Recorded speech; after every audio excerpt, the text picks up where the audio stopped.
नमस्कार dear students, Indian academy Ganganagar के YouTube channel के ऊपर आपका स्वागत है।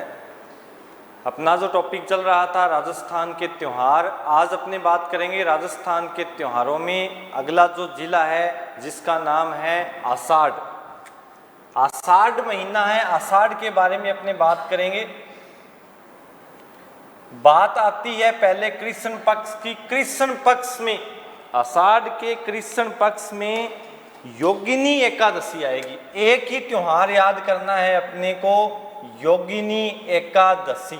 और योगिनी एकादशी कब आती है? तो ये आती है आषाढ़ कृष्ण 11 को, यानी कि आषाढ़ कृष्ण एकादशी को ये योगिनी एकादशी आएगा। इस योगिनी एकादशी है, इसका व्रत रखने से अपने को क्या फल प्राप्त होता है? देखिएगा, बहुत सारी एकादशी है जिसके बारे में अपनों ने बात की थी। ये एक ऐसी एकादशी है जिसका व्रत रखने से अपने सारे के सारे पाप है वो क्या हो जाते हैं? नष्ट हो जाते हैं। चाहे व्यक्ति ने कितने भी जो पाप है वो किए हो जीवन के अंदर, अगर योगिनी एकादशी का व्रत रख लिया जाए तो वो पाप क्या हो जाएंगे? नष्ट हो जाएंगे।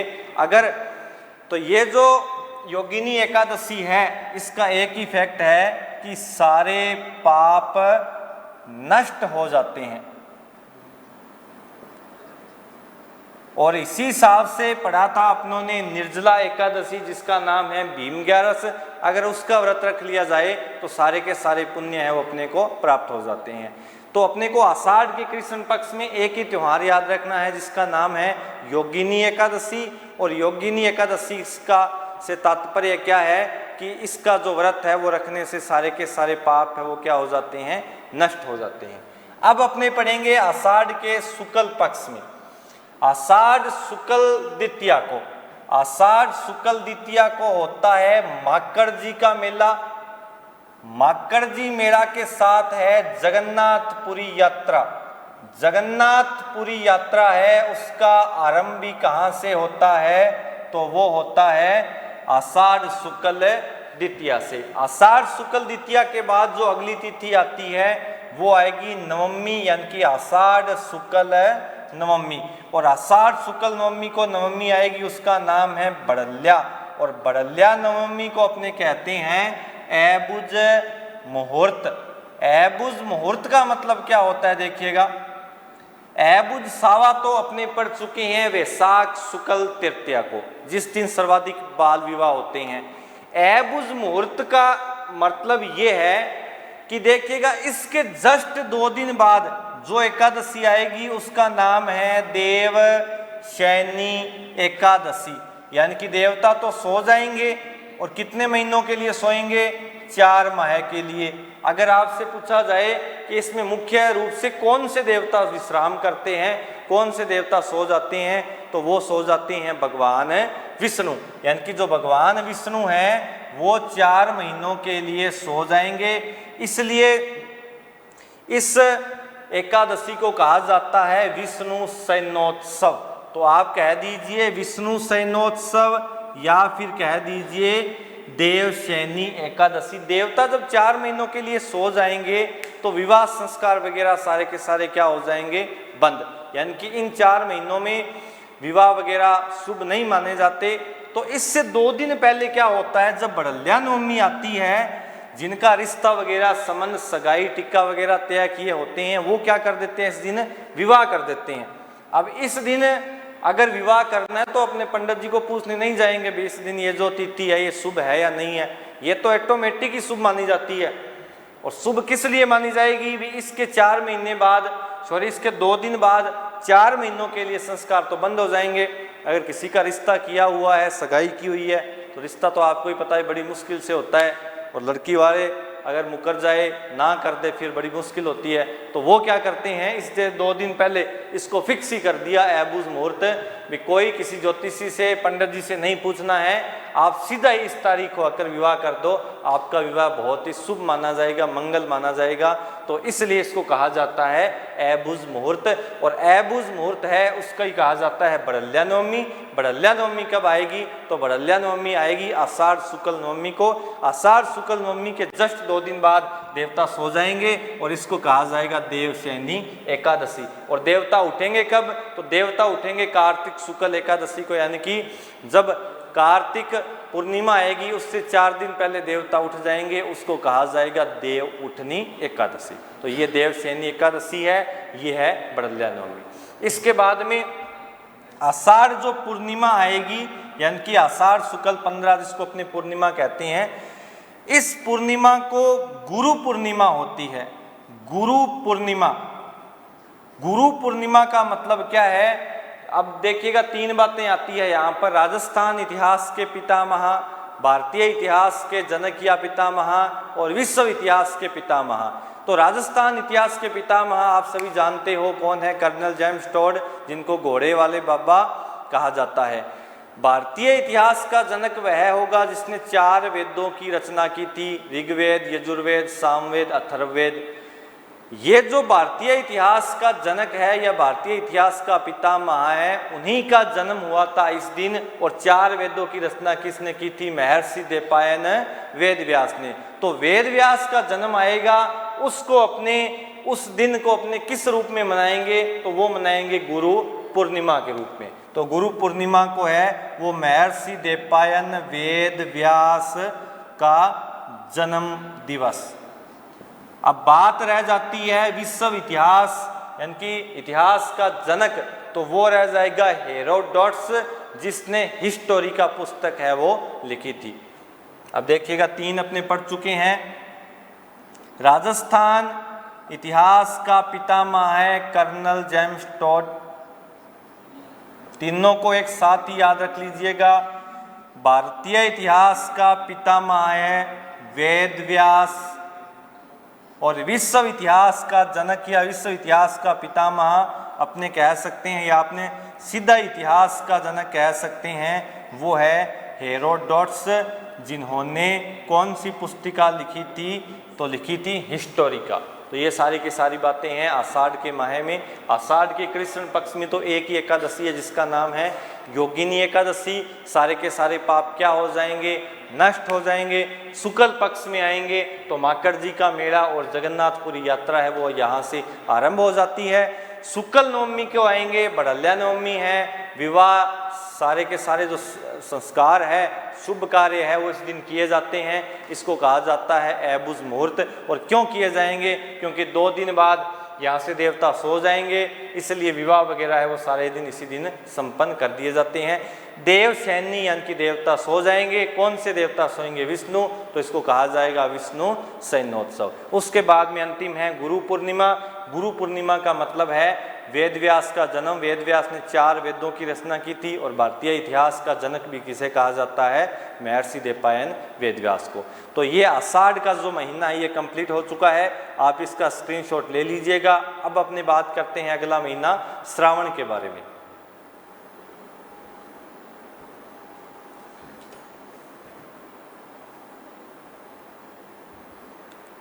अब देखिएगा अगला महीना है श्रावण। श्रावण के कृष्ण पक्ष में अब देखिएगा टेबल के हिसाब से देखा जाए तो टेबल क्या बन जाएगी? पहले आएगी पंचमी, पंचमी के बाद में नवमी, नवमी के बाद में एकादशी, और एकादशी के बाद में 15 यानी कि अमावस्या। ये 4 तिथि अपने को याद रखनी है श्रावण के कृष्ण पक्ष में। पंचमी, पंचमी को नाग पंचमी, नवमी को निड्री नवमी, एकादशी को कामिका एकादशी और अमावस्या को हरियाली अमावस्या। रट्टा नहीं मारना है इसका, इसको टेबल को ध्यान में रखना है, समझना है। एक पिक्चर बनानी है लेफ्ट साइड और राइट साइड के अंदर। नाग पंचमी के बाद में है निड्री नवमी, और निड्री नवमी के बाद में है कामिका एकादशी, और कामिका एकादशी है उसका व्रत रखने से वाजपेय यज्ञ होता है, उसका फल है वो प्राप्त हो जाता है। ये जो अमावस्या आएगी, इस अमावस्या के दिन बहुत सारे फैक्ट जुड़े हुए हैं। अब बहुत सारे फैक्ट कैसे जुड़े हुए हैं देखिएगा। राजस्थान में सबसे बड़ा गुरुद्वारा है जिसका नाम है गुरुद्वारा बुड्ढा जोड़। गुरुद्वारा जो बुड्ढा जोड़ है वो रायसी नगर तहसील के डाबला गांव में स्थित है, जिसका निर्माण करवाया था फतेह सिंह ने सुखा एवं महताब, 2 वीरों की याद में। और ये 2 वीर है, ये मस्सा रंगट का सिर काट कर लाए थे। और जो गुरुद्वारा है ये राजस्थान का सबसे बड़ा गुरुद्वारा है, तो इसकी तुलना की जाएगी पंजाब के सबसे बड़े गुरुद्वारे से। गुरुद्वारा बुड्ढा जोड़ को कहा जाता है राजस्थान का हरि मंदिर साहिब, यानी कि राजस्थान का सबसे बड़ा गुरुद्वारा है वो गुरुद्वारा बुड्ढा जोड़ है। और गुरुद्वारा बुड्ढा जोड़ का जो मेला है वो किस तिथि को लगेगा, तो वो लगेगा अमावस्या को। ये जो अमावस्या है ये हरियाली अमावस्या है। कौन सी अमावस्या हो जाएगी? हरियाली अमावस्या। और हरियाली अमावस्या के दिन एक तो मेला लगेगा गुरुद्वारा बुड्ढा जोड़।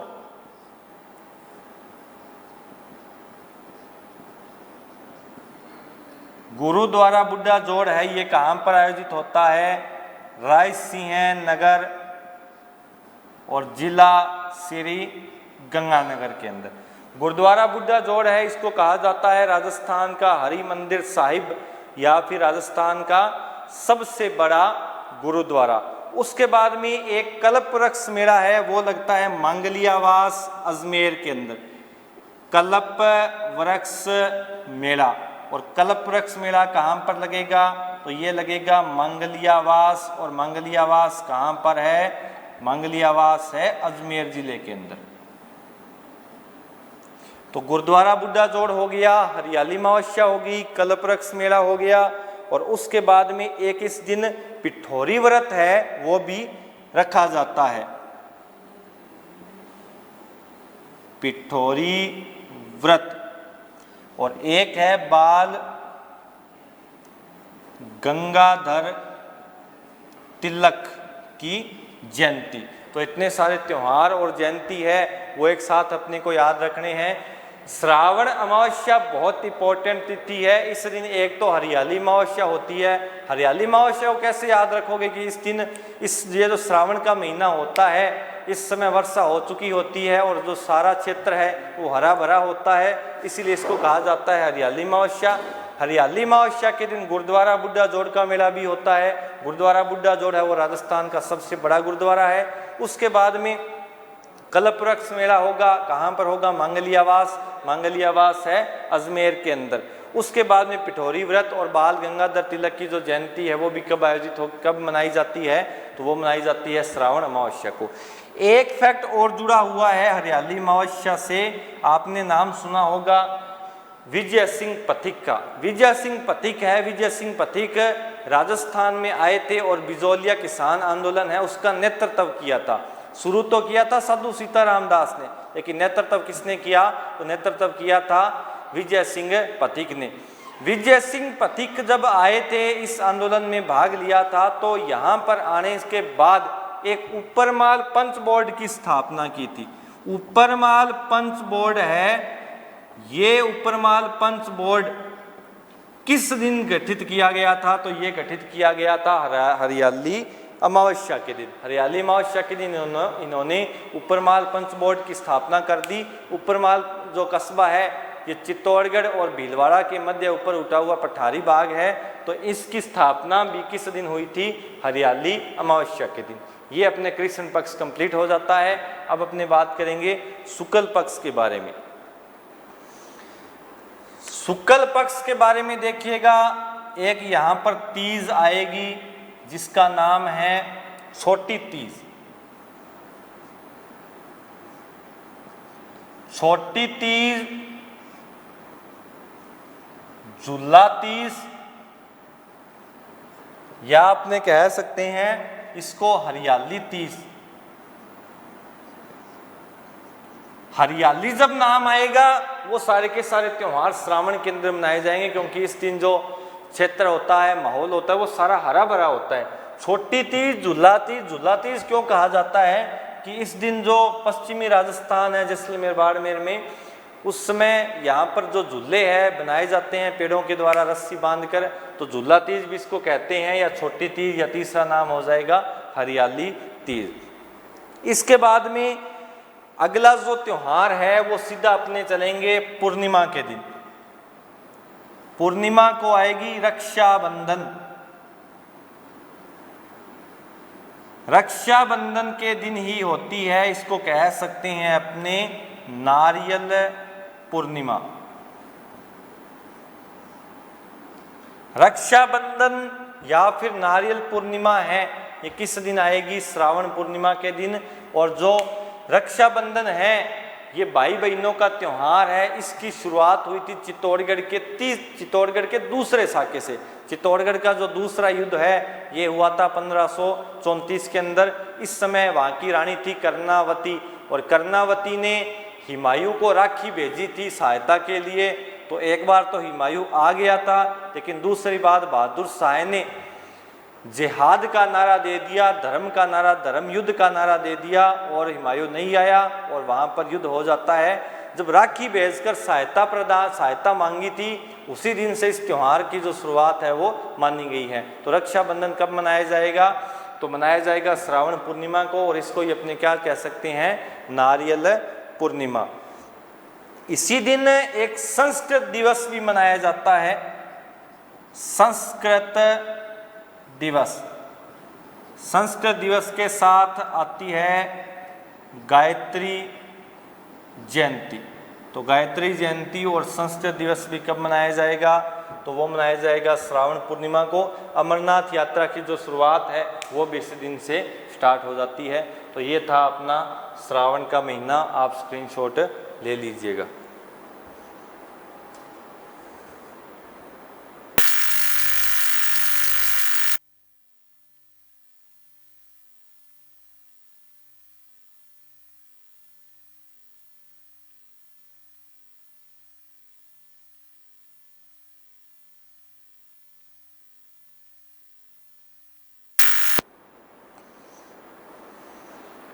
अब देखिएगा अगला जो महीना है उसका नाम है भाद्रपद।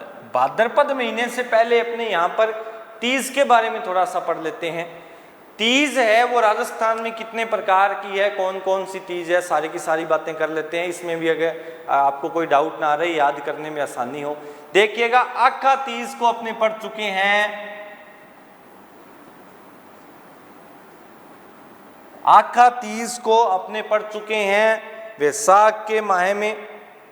आखा तीज आएगी वैशाख शुक्ल तृतीया को। आखा तीज कब मनाई जाएगी? वैशाख शुक्ल तृतीया को। सारी की सारी तीज है अपने यहाँ पर एक साथ कवर करेंगे। वैशाख शुक्ल तृतीया के बाद में, यानी कि आखा तीज के बाद में अगली तीज आएगी छोटी तीज। और छोटी तीज है वो कब आएगी?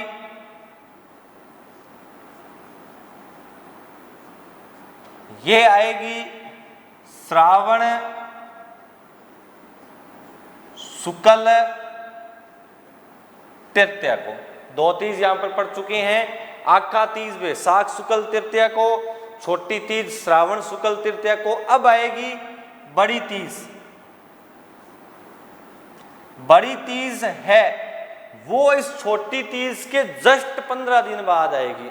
देखिएगा आपको दिन काउंट कैसे करने हैं। मान लीजिए ये श्रावण का महीना पढ़ रहे हैं अपने, और श्रावण की बात कर रहे हैं शुक्ल पक्ष की। ये श्रावण का महीना है, इस शुक्ल पक्ष में तृतीया से 15 दिन अगर प्लस किया जाए तो श्रावण के जस्ट अगला महीना कौन सा आएगा? भाद्रपद पक्ष कौन सा आएगा? कृष्ण। और यहाँ पर क्या आ जाएगी? तृतीया।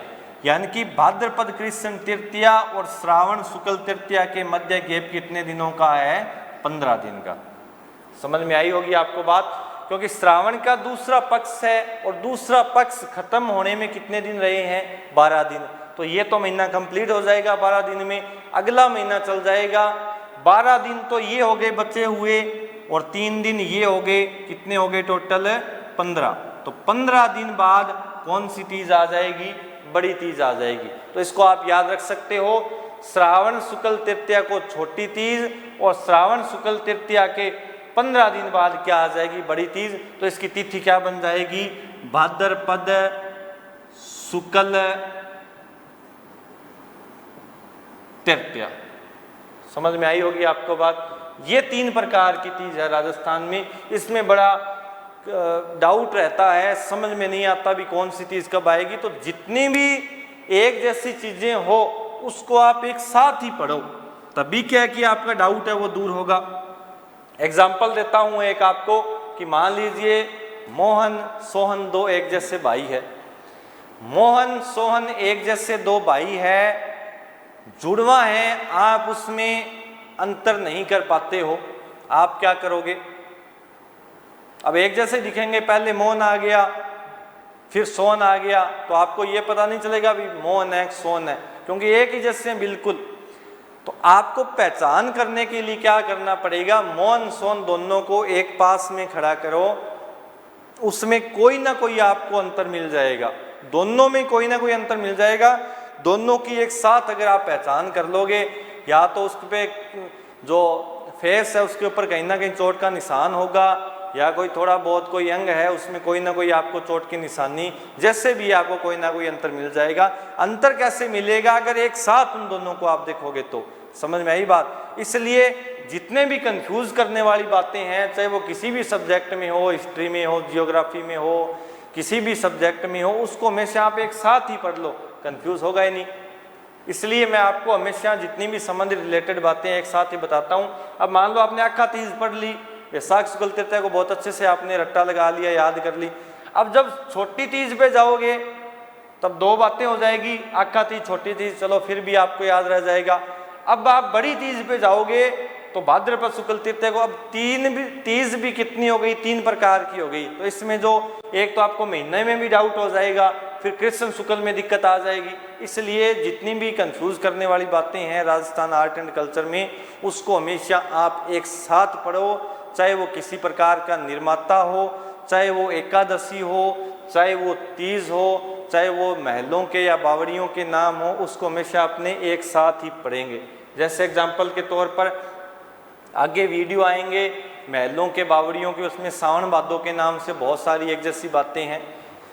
सावन भादों के नाम से कड़ाव भी है, झीलें भी हैं, नहर भी हैं, बांध भी हैं, देखा होगा आपने। राजस्थान में 3 प्रकार के ताजमहल भी हैं, जसवंतथड़ा है, अबलामिनी का महल है और काका जी की दरगाह है। कुंभ बहुत प्रकार के, क्योंकि जो बड़े मेले होंगे उसको अपने कुंभ कह सकते हैं। तो ये क्या कि सारी की सारी एक जैसी बातें हैं और कंफ्यूज करने वाली है, तो इसको हमेशा अपने एक साथ ही पढ़ेंगे। ये 3 प्रकार की तीज हो गई, यहाँ पर आप इसको एक साथ ही याद कर लेना। फैक्ट अपने इसको पढ़ चुके हैं। आका तीज को कहा जाएगा, आका तीज है, इसको ऐबुज सावा कहते हैं, पढ़ चुके हैं अपने। ऐबुज सावा या सर्वाधिक जो बाल विवाह है वो किस दिन होते हैं? आका तीज को।